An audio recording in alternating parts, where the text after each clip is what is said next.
My budget proposes to increase higher education funding by $240 million in the next biennium. It also includes a 25% increase in state student aid. My proposals would increase state support for K-12 education by $300 million in the next biennium, invest in optional all-day kindergarten for all Minnesota's children, and increase state support for special education. I am proposing an additional $92 million in support for early learning, including early learning scholarships, and other help for families to afford high-quality child care.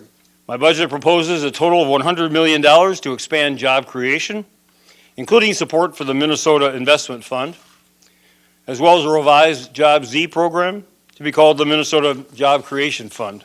Those new commitments for more jobs, better educations, and healthier citizens and communities total $732 million for the 14-15 biennium. I'm asking Minnesota's highest earners to pay more of their fair share by adding a new fourth-tier income tax bracket of an additional 2% on the wealthiest 2%. This new fourth tier would apply only to married couples earning more than $250,000 in taxable income, and to single people who earn more than $150,000 a year in taxable income. The sales tax would be applied to purchases of many goods and services which are now exempt.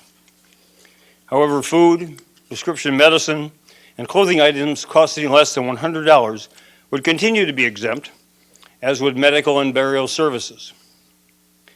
This base expansion would be accompanied by a reduction in state sales tax to 5.5% for all taxable purchases. I propose that every homeowner, including farmers, would receive from the state of Minnesota a rebate for the first $500 of property taxes paid in 2013 and every year going forward. Under my proposal, Minnesota businesses would receive both temporary and permanent property tax relief, as well as a reduction in the state corporate income tax rate from 9.8% to 8.4%. You know, there's some of these I'm more thrilled about than others, and taxing clothing kind of goes against my upbringing.